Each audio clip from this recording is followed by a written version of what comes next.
He was just trying to help a lost boy, but hours later, he was surrounded by FBI agents. Jake Brandon thought he was doing the right thing when he led the child out of the woods. But the next morning, his home was swarmed by law enforcement, and suddenly, he was the prime suspect in a kidnapping. What happened next turned the entire case upside down. Jake Brandon wasn't the kind of guy who got rattled by the wilderness. At 38, he'd seen more trails than he could count, conquered peaks that would make most weekend hikers cry for their SUVs, and knew exactly how to survive when nature turned ruthless. He wasn't scared of the cold, the dark, or whatever had left claw marks on that boulder last night. The only thing on his mind as he climbed the rocky ridge of Colorado's backcountry was whether he'd make it back to his truck before sunset. But nature had other plans. A rustling in the underbrush made him pause. Probably a coyote, maybe a bear. No big deal. He'd dealt with worse. But when he turned his head and peered past the pine trees, he froze. A kid, a boy, no older than 10, stood there, dirty, shivering, and looking like he'd just walked out of a survival horror movie. His oversized jacket was torn, his face streaked with dried tears, and his arms hugged his chest, as if that would somehow keep him from turning into an icicle. Jake took a careful step forward. "Hey kid, you okay?" The boy sniffled, blinking up at him with wide, terrified eyes. His voice barely reached a whisper. I got lost." His hands were trembling. His eyes were red, either from the cold or from crying. Probably both. Jake glanced around. No trail, no backpack, no footprints leading back to a campsite.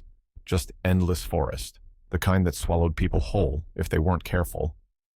"How'd you end up out here?" Jake crouched slightly, keeping his voice low, trying not to spook the kid any more than he already was. The boy hiccuped and wiped his nose with his sleeve. We were hiking, but then I woke up and I was alone." Woke up? That sent an uncomfortable jolt through Jake's gut. Something was off. Kids don't just wake up alone in the middle of nowhere. He looked up at the sky, clouds rolling in, the sun already dipping lower than he'd like. Temperature was about to plummet. Coyotes, mountain lions, whatever else lurked out here. None of them cared that the kid had lost his way. The wild had no sympathy, and if this boy spent the night out here alone, Jake wasn't about to let that happen. "All right, buddy," he said, rising to his feet and offering a steady hand. "Stick with me. We're getting out of here." FBI headquarters smelled like stale coffee and bad decisions. Jake sat in a cold metal chair under the glare of fluorescent lights, hands clenched into fists on the table. The room was textbook, gray walls, one-way mirror, a steel door that locked from the outside. Classic, you're in deep trouble setup. Across from him sat Special Agent Barnes, a man who looked like he'd been personally offended by the idea of a good night's sleep. His suit was pressed, but the dark circles under his eyes told Jake that this guy had been running on caffeine and stress for years. Barnes leaned forward, folding his hands on the table, like he was about to deliver a verdict. "You have no alibi," he said flatly, "and the only witness, the boy himself." He let the words hang in the air before delivering the punchline. "If he says you took him, well, that's not going to look good for you, is it?" Jake felt heat rise up his neck. His fingers twitched with the urge to slam a fist on the table, but he held back, barely. "That's ridiculous," he snapped. "I found him. I got him out of those woods. And now you're telling me I'm the bad guy?" Barnes didn't flinch. He'd probably heard every excuse in the book, every desperate plea from men who actually had done the things they were accused of. "The facts are the facts, Mr. Brandon," Barnes said, calm as ever. "You were alone in the woods. You brought the boy out. And now he's with his parents while you're here. Doesn't look great, does it?" Jake exhaled sharply through his nose, willing himself to think, really think. Barnes wasn't interested in feelings. He wanted hard evidence, something concrete. But that was the problem. Jake didn't have proof, because the only real proof, the only person who could clear his name, had just been driven away in a black SUV. The kid, gone. Jake forced himself to take a slow breath. Think.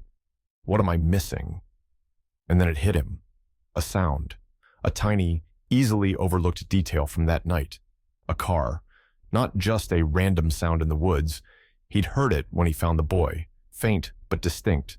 The low growl of an engine idling in the distance. At the time, he hadn't thought much of it. But now it was the only lead he had. Jake straightened, locking eyes with Barnes. "Listen to me," he said, his voice firm. "When I found the kid, I heard a car. Somewhere nearby. That could have been the real kidnapper." Barnes let out a slow, unimpressed sigh. "And why didn't you mention this earlier?" "Because I didn't realize I'd be sitting here accused of a federal crime," Jake shot back. "Look, just check the area. If there was a car, there'll be tire tracks, something. You guys have resources. Use them." Barnes tilted his head, considering. For a long, unbearable moment, he just stared at Jake. Then, without a word, he stood up and left the room. Jake sat there, jaw tight, adrenaline still thrumming through his veins. A minute passed, then 5, then 30. He was just about to start yelling when the door opened again. Barnes walked in, and this time his expression wasn't the bored, skeptical look he'd had before. It was serious. "We found tire tracks," he said, and suddenly this whole situation just got a lot more interesting.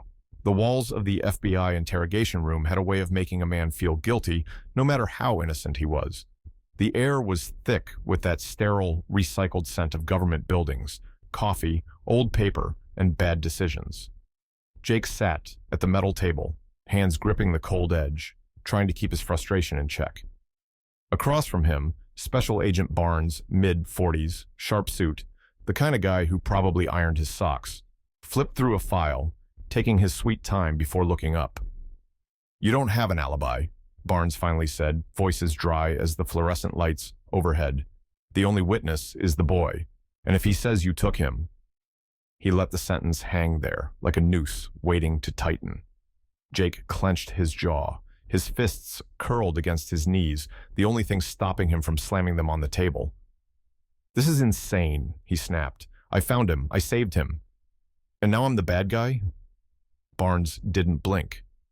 He had the look of a man who had heard 1,000 excuses and believed none of them. "The facts are simple," he said, leaning back in his chair. "A man hikes into the woods alone, comes out with a missing child. No one else saw what happened. No alibi. That's a tough sell, Brandon." Jake exhaled hard through his nose. "You know who else doesn't have an alibi? The actual kidnapper?" Barnes just tilted his head, unimpressed. Jake's pulse pounded against his skull. He needed to think. Fast. The kid. The only person who could clear this up. But they had already taken him. Swept him away in a black SUV like a piece of evidence. Locked him behind doors Jake couldn't get through. He was running out of time. Then something clicked in his memory. A detail. Small, but now screamingly obvious. A car. The night he found the boy, there had been a car. Not close, but not far either. An engine idling somewhere in the trees. At the time, Jake had written it off as some late-night camper or a hunter packing up for the night. But now it was the only thing that made sense. He leaned forward, locking eyes with Barnes. "Listen," he said, voice steady. "When I found that kid, I heard a car nearby. That could have been them, the real kidnappers." Barnes exhaled through his nose, clearly not sold. "And you're just remembering this now?" "Because I didn't think I'd need a defense lawyer 5 minutes after doing the right thing," Jake shot back. "Look, just check the area. If there was a car, there'll be tire tracks. You guys love evidence, right? Go find some." Barnes tapped his fingers on the table, considering. Then, with a sigh that sounded like pure annoyance, he stood up and left the room. Jake sat there, heart hammering. 5 minutes, 10, 30. Then the door swung open, and Barnes walked back in. This time, his face was different. The tired skepticism was gone. "We found tire tracks," he said, and suddenly this case just got a whole lot more complicated. The truth hit like a wrecking ball.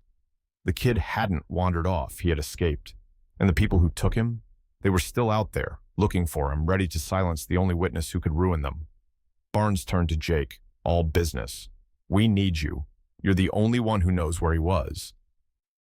Jake didn't hesitate. Back in the forest, the FBI set up fast. Hours passed. Then, movement. A black SUV creeping through the trees, looking for the boy. The takedown was swift. No warning, no chance. Within minutes, the kidnappers were on the ground, cuffed, game over. Turned out, they weren't just criminals. They were blackmailers, extortionists. The boy was just leverage. Not anymore. The next morning, Barnes slid a file across the table. "We owe you an apology." Jake barely glanced at the words. Case closed. Suspect cleared. He already knew. Stepping outside, he saw the kid, running, straight into him. "Thank you," the boy whispered. Jake placed a steady hand on his shoulder. "Just glad you're okay." For the first time in 48 hours, he wasn't a suspect. He was a man who did the right thing. And that was enough.